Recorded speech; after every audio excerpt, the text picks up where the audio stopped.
at these times.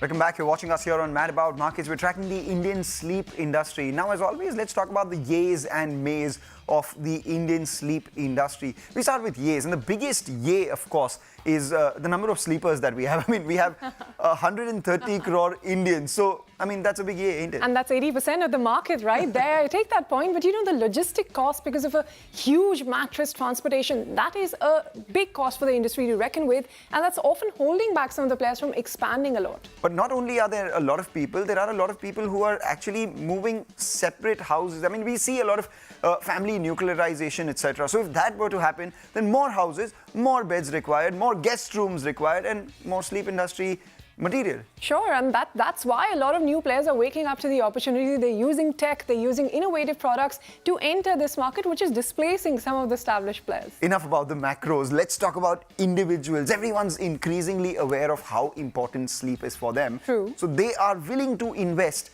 in what gives them the best sleep.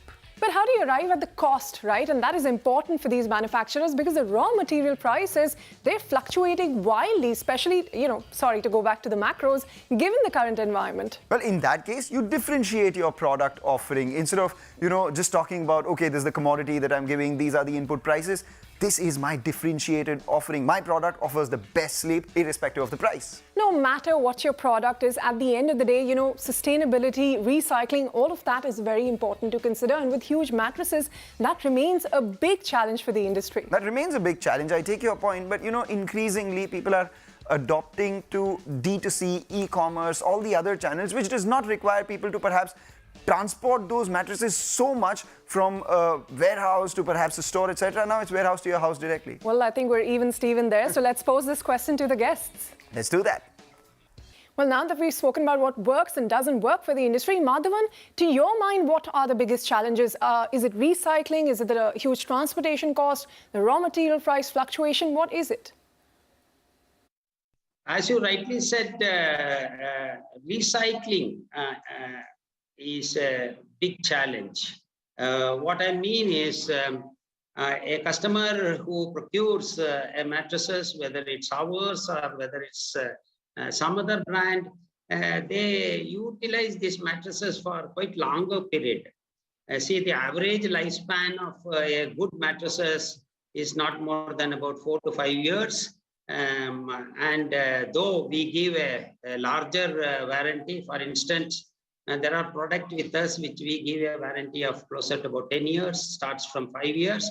All said and done, a healthy mattresses remains for about 4 to 5 years. This we need to educate to the customers, it's an investment. So he should invest in mattresses and change his mattresses once a while, at least about 4 to 5 years. If this trend is got into the mindset of customers, I think the business gets literally well.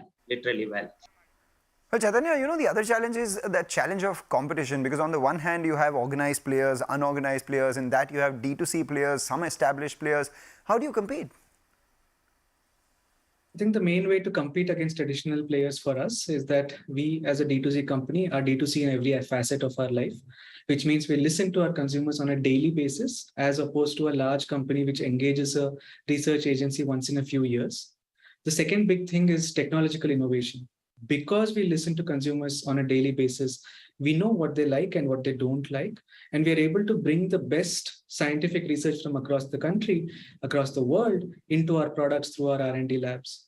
And the third biggest thing is that we are able to engage with our customers post-sales. We call them and explain the value of the products, how to extend the life of the products, how to take care of the hygiene of the products, all of those things as a value-added service post-sales, which again, traditional players which work with 3 or 4 middlemen are not able to do. So it's not that these companies are incompetent. They're very, very respected, very, very innovative companies which have existed for many decades. It's just that the world has changed where customers expect a much faster feedback loop and much more responsiveness from the brand. Okay, time now for the bigger question, and that is, what is it going to take to wake up the sleep industry? Priyanka, you as a startup player, your thoughts first, and then Mohanraj, of course, you should chip in.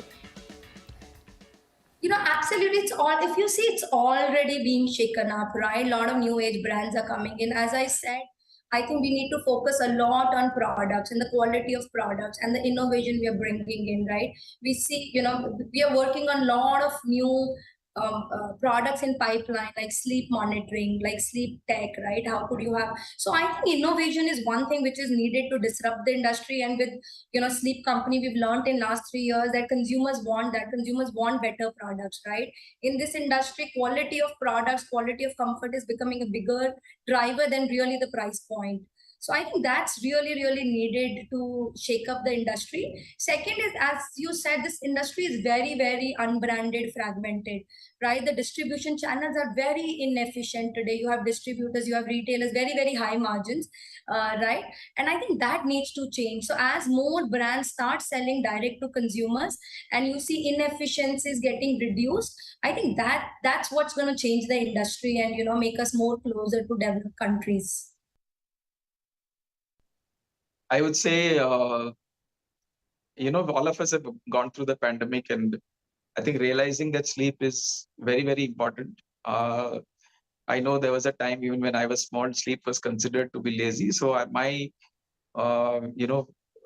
take on this is everyone should understand the importance of a good sleep. And I think you won't get a good sleep if you don't sleep on a good surface in a good environment. So beyond mattresses, we are also, educating a consumer on various aspects. They should really, keep a watch on so that they can get a very good night's sleep. And that's very important. So I would say that, all of us realizing the importance of sleep and investing in a good product, and maybe as an industry finding a solution to, the old mattresses, how do we discard it and ensure there is less minimal damage to the environment? I think these are few things which as an industry we should be working for. And as a consumer, I would say the consumer should be thinking about and not, considering that to sleep for 6 to 8 hours in a day is like to be lazy. I think it's about, staying fit and healthy. All right, Mohanraj, thanks a lot for that. In fact, on that note, we'll thank Priyanka and all the gentlemen for joining in and talking us through the sleep market and the importance and the economic size of that as well. With that, Ritu, it's curtains on this season of Mad About Markets. Yes, it is, but we will be back soon. So in the meantime, you catch up on some sleep. After a short nap.